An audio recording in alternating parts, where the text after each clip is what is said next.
Hi everyone, welcome back to my channel. In today's video, I'm going to be showing you guys how to make swimwear straps. I've made lots of straps, but this is going to be a more in-depth tutorial along with tools and common solutions.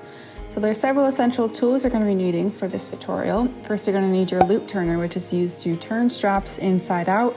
You can also use a safety pin if you don't have this. And we're also going to be using rubber elastic, which unlike woven elastics, some of them, rubber can actually withstand the chlorine in salt water. And I typically use 1/4 inch and sometimes 1/2 inch elastic. Next is woolly nylon thread. So if you've ever made a garment and as soon as you stretched it, all the seams break, this thread has an amazing capacity to stretch. So it's actually like perfect for that problem, making it essential for swimwear and especially for straps. On the left is the woolly nylon. And as you can see, when I stretch it, it seems to go thinner. And even while it's thin, it's very tough. And so moving on, another great time saver is gonna be this acrylic ruler right there. This is great for being as precise as possible when cutting, and it goes hand in hand with the rotary cutter and mat. Pinning and cutting a pattern just is simply not as precise, so definitely recommend getting one of these. And as you can see, when I'm using rotary tools, I'm going to be lining up the blade alongside the ruler where you want to cut. And while standing up, you're going to apply consistent downward pressure to the blade. Now you see how precise that is?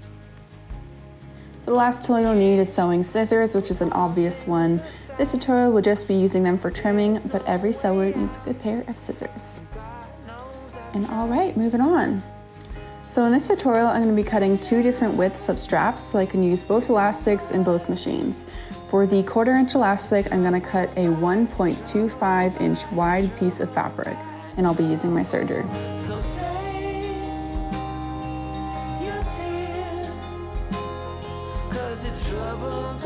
And for the 1/2 inch elastic, I'm going to be cutting a 1.5 inch piece, which I'll be sewing using my regular sewing machine.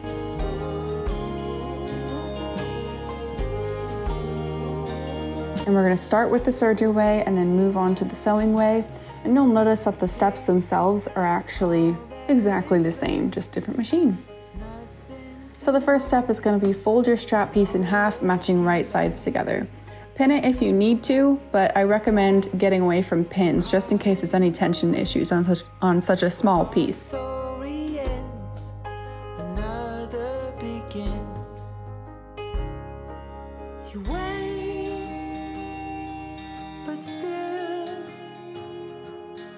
Trouble by trouble by trouble by trouble too late. It's all. Using a serger, you're going to sew along the open end, creating a tube. Trouble by trouble now.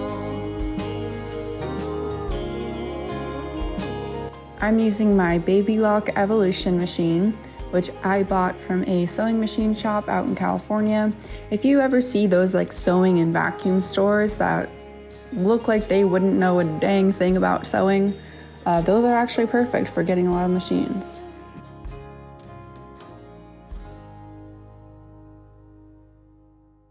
And as you can see, I'm not adding much tension at all. I'm just kind of letting the machine do its thing. Making it big in your town. So the next step is going to be adding elastic, which we're simply going to be sewing the same seam over again, this time adding our elastic. And the reason I split this into 2 steps is to make sure I can sew the elastic without running into any sort of tension issues, because this can be bad. Pin it down if you need to, but again, try not to rely on pins since elastic can be tricky.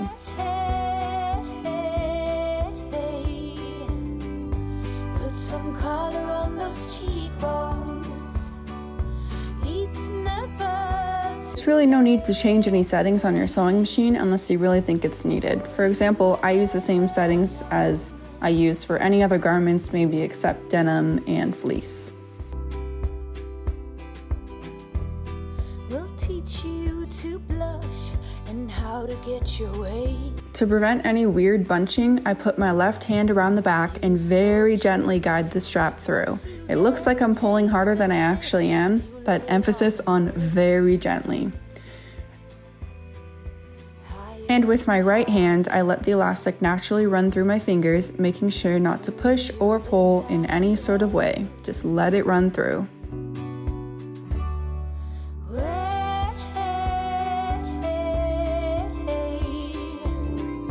My right hand I'm using more as a guide for the elastic. It's never too late for you to get well known. And when they do, If you sewed the elastic correctly, there shouldn't be any bunching or weird curves. And we're going to be finishing off that strap at the very end. it's when they do they'll cherish you. When they do they'll cherish you. For the sewing version, we're going to be repeating the exact same steps. This time, we're just going to be using a zigzag stitch instead. It's never too late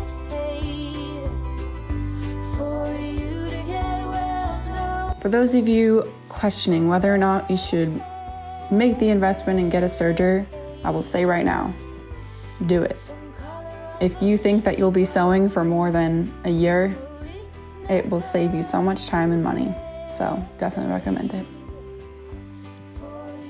You're gonna go ahead and add your elastic as well. I'm also using a zigzag stitch. Again, just doing it right on top of exactly where we just sewed.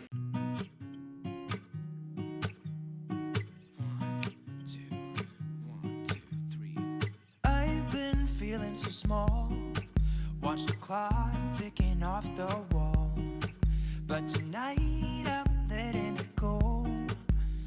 Spend my coin for sure. I'm gonna be myself, or I could be someone else. And now to finish off our straps, we're gonna be using our loop turner. Put the loop turner through the strap until you reach the other end. Find the little pokey hinge thing and poke it through just one layer of fabric. So try not to hold me down. Feel alive when I'm in this town.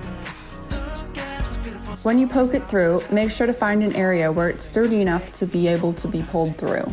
I've had so many issues where sometimes I won't get it far enough down the strap to where as soon as I pull it, it'll just break through the fabric. Close the hinge and start to slowly move it down the tube, gently shifting the outside fabric up. Keep doing this until the hook peeks out at the end and you can pull the strap all the way through. Look at the beautiful stars. I wanna drive a faster car. Lay my troubles to rest. Blow the smoke through my cigarette. City lights looking fine. And that's it.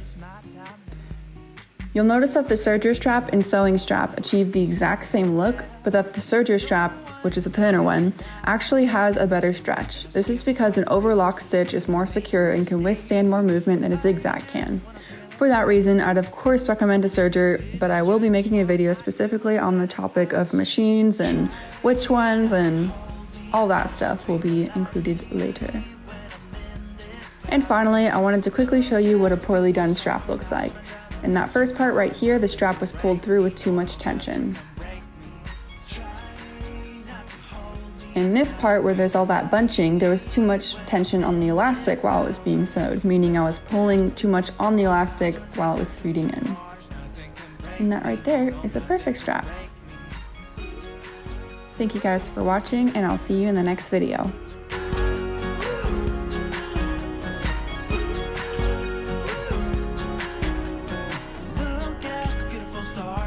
Drive a faster car. I'm gonna be myself. I'm gonna be someone else. I'm gonna be myself. I'm gonna be someone else. I'm gonna skip my breaks. I'm gonna make mistakes.